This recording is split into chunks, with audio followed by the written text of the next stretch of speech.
Assalamualaikum warahmatullahi wabarakatuh. Selamat malam. Berjumpa lagi dengan saya Sarzal Palhawi.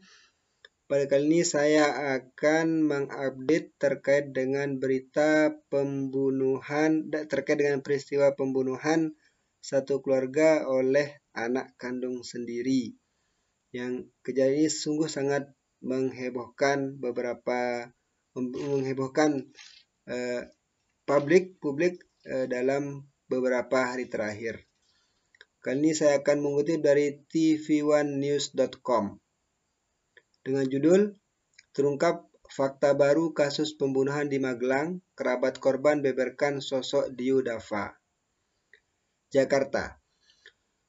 Meskipun motif pembunuhan seorang ayah dan ibu serta kakak kandung di Magelang, Jawa Tengah sudah dibeberkan sebagian oleh pihak kepolisian, namun hal itu masih saja menyisakan tanda tanya publik.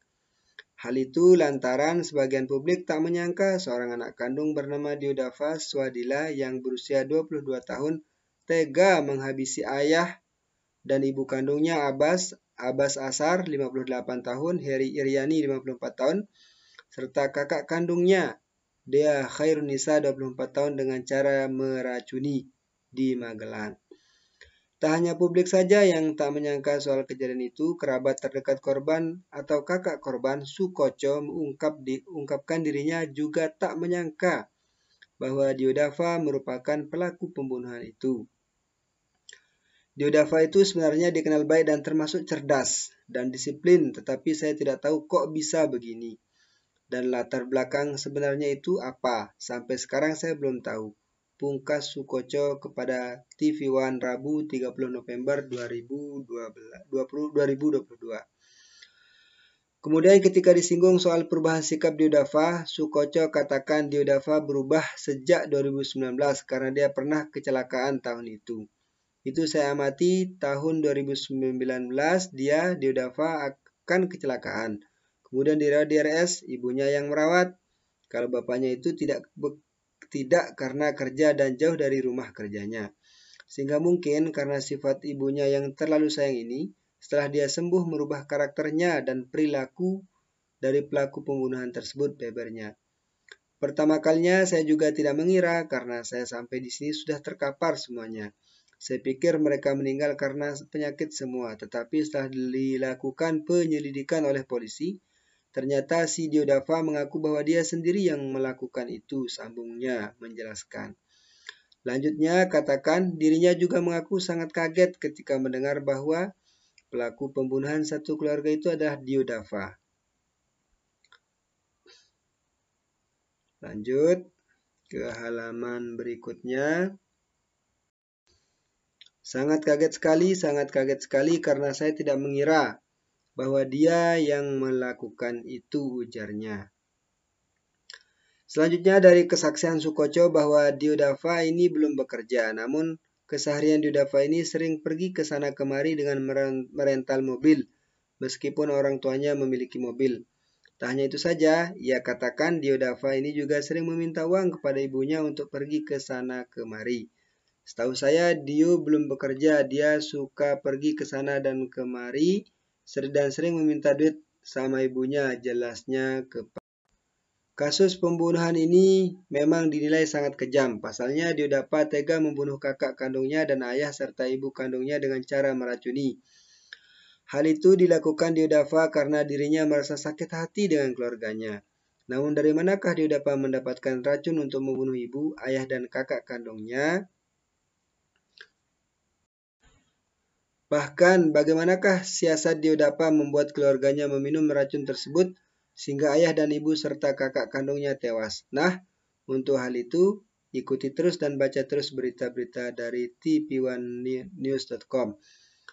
Namun untuk mengetahui sebelumnya telah diberitakan soal kasus tersebut, pembunuhan satu keluarga di Magelang, Jawa Tengah menyita perhatian publik. Pasalnya pelaku pembunuhan tersebut merupakan anak kandung korban yang bernama Dio Dava Swadila, 22 tahun. Dio Dava Swadila umur 22 tahun tega habisi kedua orang tuanya, Abbas Asar, Heri Iryani dan saudara kandungnya Dea Khairunisa dengan racun. Hal itu diungkapkan Kabid Humas Polda Jawa Tengah Kombes Iqbal Al-Qudusi kepada awak media. Dia menyebutkan bahwa kejadian tersebut terjadi di sebuah Mertoyudan, Magelang, Jawa Tengah pada Senin 28 November 2022. Kemudian berdasarkan hasil olah TKP dan penyelidikan, ia sebutkan bahwa pihaknya menduga bahwa ketiga orang itu tewas karena diracuni. Bahkan sejauh ini diterduga dalam pembunuhan di Magelang tersebut adalah anak kandung korban bernama Diodava Swadila. Meskipun ia ungkapkan bahwa Dio masih berstatus saksi dalam kasus ini. Selain itu, ia juga mengungkapkan bahwa belakangan ini Dio mengaku telah meracuni kedua orang tuanya dan kakak kandungnya. Racun untuk membunuh keluarganya itu dia beli dengan cara online, sebut Kabid Humas Polda Jawa Tengah, Kombes Iqbal Al-Qudusi kepada awak media. Di samping itu, Kombes Iqbal Al-Qudusi juga membeberkan bahwa motif dari pembunuhan ini diduga karena pelaku merasa diperlakukan tidak adil oleh kedua orang tuanya. Orang tua terduga pelaku 2 bulan lalu baru saja pensiun. Kebutuhan rumah tangga cukup tinggi karena orang tua terduga pelaku kebetulan memiliki penyakit sehingga butuh biaya pengobatan. Sedangkan anak pertama, korban perempuan, tidak diberikan beban untuk menanggung semua kebutuhan. Namun yang diberi beban anak kedua yang saat ini ditetapkan sebagai tersangka, sebut pelaksana tugas Kapolresta Magelang AKBP M. Sajarot Zakun.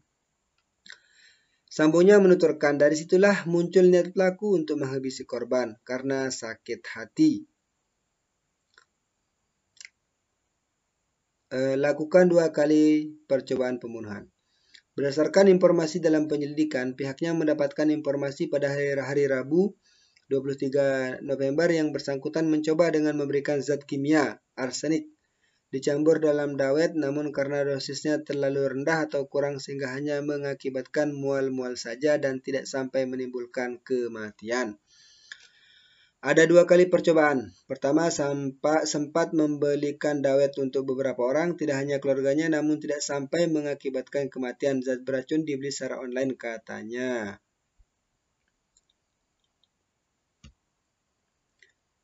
Ia menyampaikan berapa gram zat beracun yang digunakan masih didalami karena yang bersangkutan mengakui menggunakan 2 sendok teh dicampur dalam minuman teh dan kopi yang setiap pagi disajikan oleh ibunya.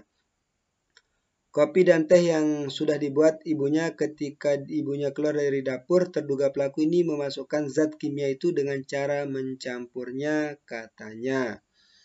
Hasil otopsi Kabid Dokes Polda Jateng Kombes Pol Dr. Sumi Hastri Purwanti menyampaikan, ketiga jenazah meninggal tidak wajar dan setelah diotopsi mereka minum air yang ada racunnya karena dari saluran napas atas dari bibir sampai lambung ada merah seperti terbakar.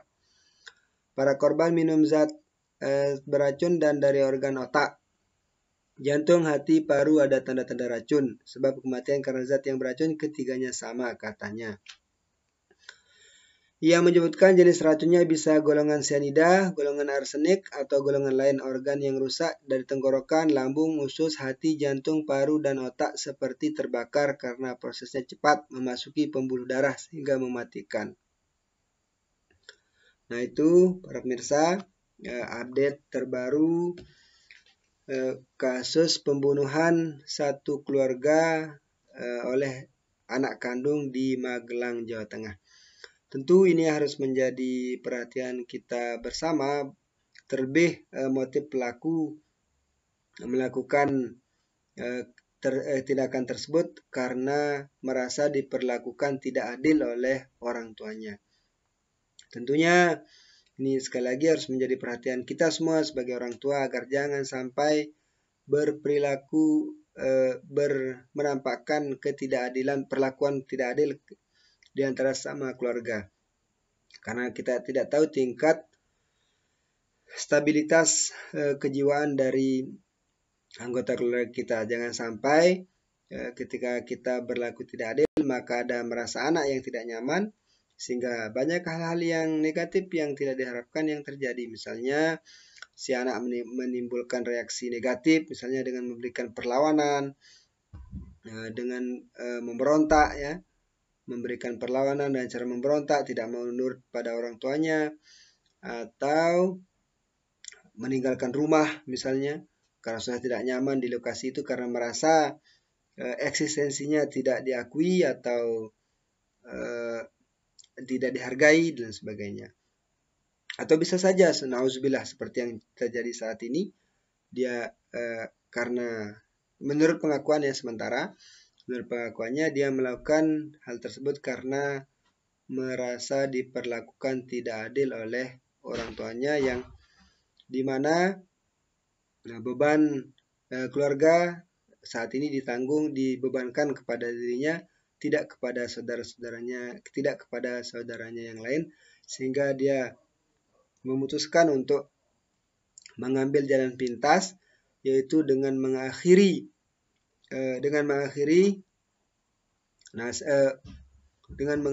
dengan membunuh ibu, bapak, dan kakaknya. Sekali lagi ini